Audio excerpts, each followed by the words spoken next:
Hello， 大家，今天呢，我们来讲 iOS 19，没有错 ，iOS 18好像更新没有几版 ，iOS 19又要来了。那每年呢，在6月的时候，苹果都会在他们的开发者大会，也就是 WWDC 上面发表他们最新一版的 iOS。那今年呢，就是在6月的 iOS 19要来了。我们今天呢，就来带大家偷偷看一下这一次的 iOS 19可能会有哪些精彩的更新内容吧。那首先第一件事情呢，我们先来看一下这一次的时程表哦。那我们现在呢，已经确定的就是在美国时间的6月9号，也就是台湾时间的6月10号，他们会发表这个 iOS 19。那接下来呢，就会陆续推出这个开发者版本，还有公测版本，最后呢是正式版发表。首先呢，就是在6月9号发表结束之后，就会立刻有开发者版本，可以立刻开始测试这样子。那个部分呢就要另外再申请啦。然后7月的时候会有一个公开测试版，然后最后呢在9月的时候就会推出正式版了。那这个正式版呢会跟 iOS 17系列一起推出。那我们可以稍微看一下前面几代 iOS 推出的时间，也就是正式版推出的时间。那最后呢，我们就可以得到一个今年 iOS 19最有可能会推出的一个日期。那 iOS 18去年呢是在9月16星期一推出的，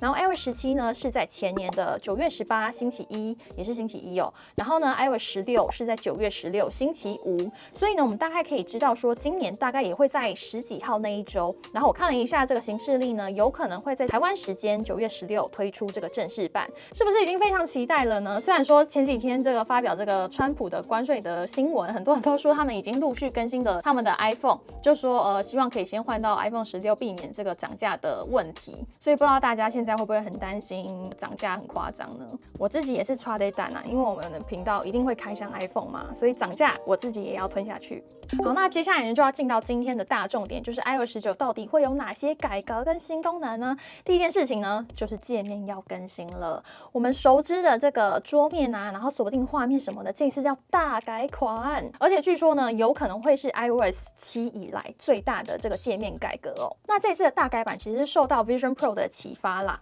如果大家还没玩过 Vision Pro 的话，它的桌面其实是悬浮在空中的，它是一个 AR 世界嘛，就是 AR 跟 VR 世界。那它的桌面悬浮在空中，它所有 App 呢都是一个一个圆形，然后浮在半空中这样子，其实还蛮好看的。然后它其实有的时候会有点半透明，你会觉得它有点立体感，然后半透明，然后很轻飘飘的这种感觉。所以这次 iOS 19其中一个消息就是它有可能会是半透明的设计，就是整体的 UI 呢会强调一个清透感跟立体感，包含呢像是按钮啊、选单啊，然后一些栏位、通知什么的，都会有一种浮在背景上面的感觉。就是你看 Vision Pro 的那个呈现方式，可能大概就是那个样子。它每一个页面什么，它不是单独的一个平面在上面，它可能按钮什么都会稍微有点浮起来。然后你去看 Vision Pro 它的那个键盘啊，你会觉得它很有立体感，对不对？可能大概就是那种感觉。再来第二个特色呢，就是它有可能会呈现玻璃质感，就是它不只是立体感或者是通透感，它甚至会带有那种玻璃的光泽还有材质的感觉。而且呢，有些新闻有特别强调说，像是锁定画面的手电筒还有相机的部分，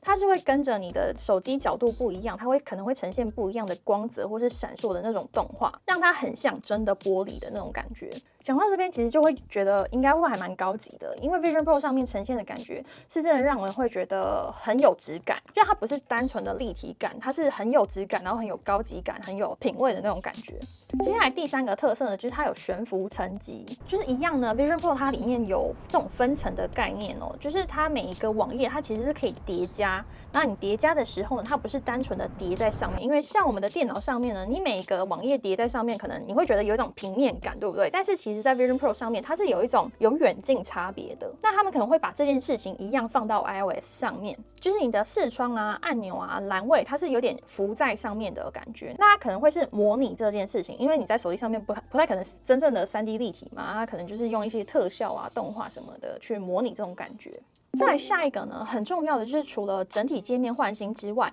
，UI 很多元素也跟着有进化。就是呢，这一次会加入很多圆形啊，或是药丸状的元素。就现在回想起来，我们的 iPhone 上面呢，已经不少圆角了，包含我们的 App 什么的，它其实就是一个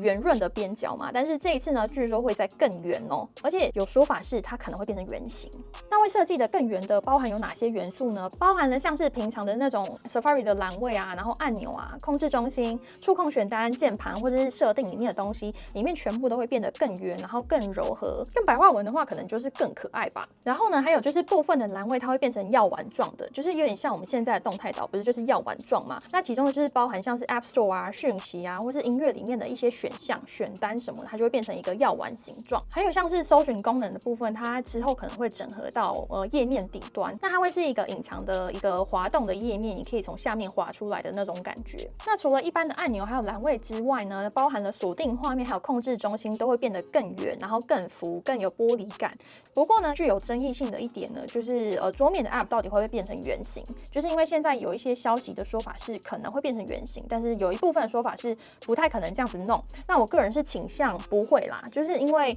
如果桌面的 App 变成圆形的话，那就真的是太像 Android， 然后也失去了自己原本的特色，所以我个人是倾向不太可能会真的变成那个样子。我觉得圆形可能会出现在一些另类的选单，例如说可能在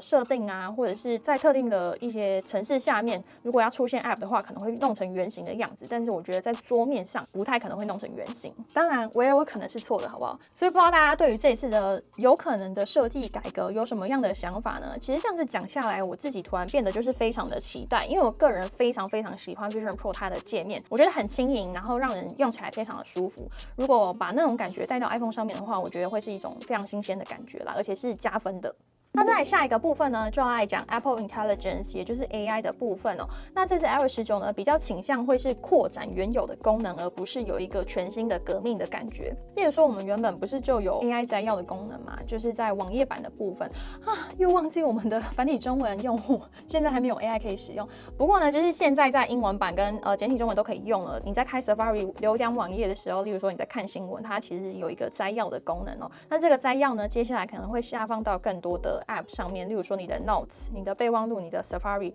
然后还有其他的第三方 App 可能都会有这个摘要的功能，或者是一些现有的功能啊，就是像图像生成啊，然后 ChatGPT 的应用啊，或者是Google 的以图搜寻的功能，可能会再更进一步的跟 AI 做一些整合。那讲到 AI 呢，就一定要讲到 Siri 的部分哦。我们前几部影片其实有提到 Siri 这一次是一定会延期啦，因为在去年 iOS 18，他们发表这个新版 Siri 的时候，其实大家都非常的期待嘛，因为他们其实展示的好像它非常的厉害，就是你只要跟它讲话，它就懂你在讲什么，而且它会去执行，就是它真的可以去操作你的手机这样子。但是现在呢，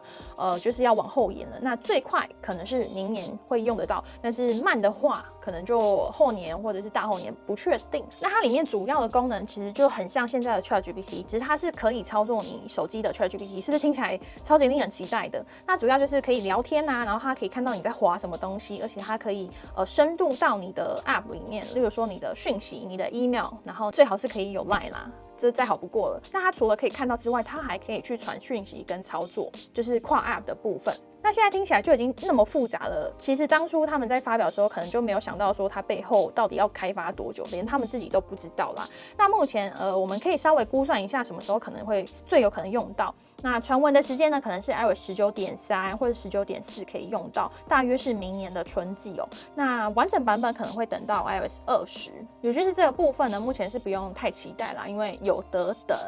然后另外一个大更新的 App 呢，就是相机的部分。那相机呢，也会跟我们的界面设计一样，改成半透明的这种设计，就是比较轻盈。然后其中一个重点呢，就是它的模式可能会整合到单一按钮，就是拍照跟录影竟然有可能会是同一个按钮哦。然后你可能是按照不同的手势，它会执行不一样的功能这样子。然后在设定的部分，他们可能会全部移到上面，就是现在我们要调一些曝光啊、白平衡什么东西，不是都在下方嘛？他们可能会把这一区全部移到上面，所以这次的相机呢，可能会整体会更干净，然后画面会更大。然后也有一个传闻，就是 iPhone 17 Pro 它会有一个功能是前后同时录影，它会直接内建在我们的相机 App 里面。所以估计呢，这台17 Pro 系列应该也是主打内容创作啊，或是影音创作者的需求。那再来下一个可能会有的更新呢，就是 AirPods 的即时翻译。那这个即时翻译呢，就是你今天带着 AirPods 的时候，它可以听对方在讲什么，然后翻译给你听，你就可以立刻听到翻译的内容。而且呢，它可以即时侦测多语，就是可能你不用切换语言，它也可以知道对方现在在讲什么，然后会很像 Google Translate 现在的实时模式，就是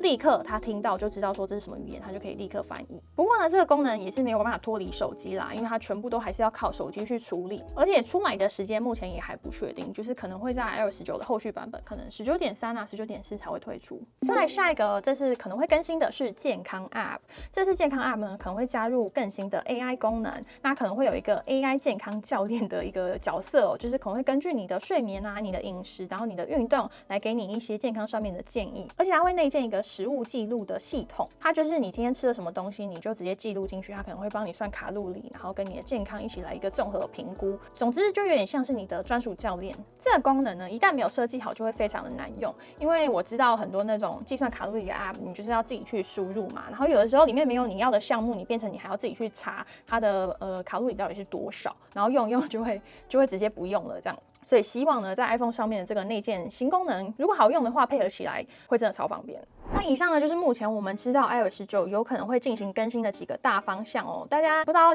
听完之后觉得期不期待呢？我觉得在界面设计上面我是蛮期待的，就是透明感啊，然后像 Vision Pro 那个样子。因为我们刚才讲的都是一些比较表面的东西嘛，但是实际功能上面听起来好像没有什么太大的更新。目前听起来是这个样子，但是实际上呢，还是要看6月他们发表出来有哪些好玩的新东西。那我们总结一下呢，其实这次 iOS 19现在听起来就是可能外观更新嘛，然后 AI 扩展，然后第3个就是有些功能会更贴身，然后结合 AI 功能等等的。那到时候6月10号 WWDC 发表这个 iOS 19之后，我们也会立刻来做一部影片来跟大家更新里面的实际上面的内容。因为像是界面更新这件事情，应该会在第一时间直接开放给那个开发者，然后我们也会去申请那个开发者账号的资格，来帮大家测试一下最新的测试版。所以记得锁定我们的频道，我们直接实测给大家看哦。那大家呢有任何的疑问，或是你觉得这一次的 iOS 19你期不期待，或是觉得有一点失望之类的，也欢迎在下方留言跟大家一起讨论。那我们今天影片就先到这边，我们下次再见喽，拜拜。